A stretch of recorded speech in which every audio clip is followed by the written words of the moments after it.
My name is Sarah Dexter, and I would like to share a story with you about non-informed consent. So my husband and I had several miscarriages, after which we did some genetic research and found out that due to a genetic condition, we need to do IVF. And luckily, because we live in Maryland, we were able to do it covered by our insurance. Otherwise, it would have been impossible for us. So soon after I got pregnant, I went to do the first sonogram at University of Maryland Medical Center, and they informed me that because I had an IVF baby, I needed to do a special sonogram to check the blood flow to make sure that the heart was good and didn't have any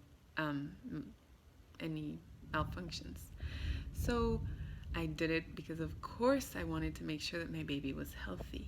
And after that, they scheduled a monthly sonogram, and I did them all these sonograms up until my 7th month of pregnancy, at which point they said that I needed to get a sonogram every week because my baby was so large.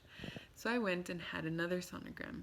That makes the total number of sonograms that I had 7.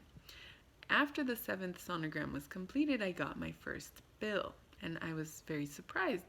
It was a $300 bill from the University of Maryland Medical Center, saying that my insurance was not covering that amount. So I called my insurance company very confused because my insurance supposedly covers all pre- and postnatal care. But they told me that this was an experimental procedure and therefore they did not cover it.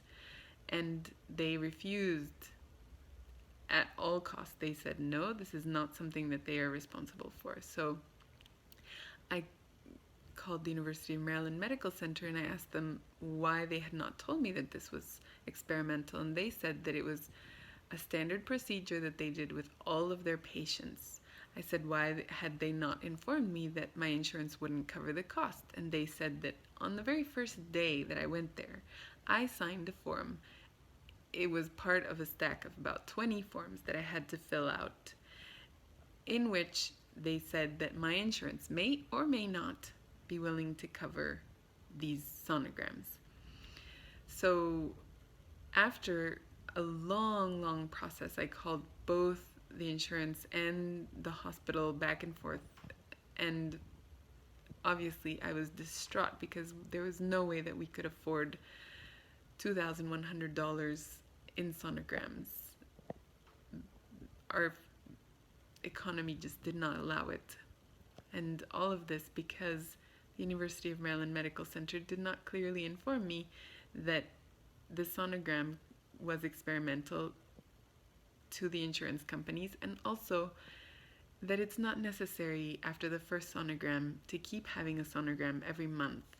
Once the baby is known healthy, you do not need to repeat all of these sonograms. And that was a tremendous amount of suffering that I could have avoided.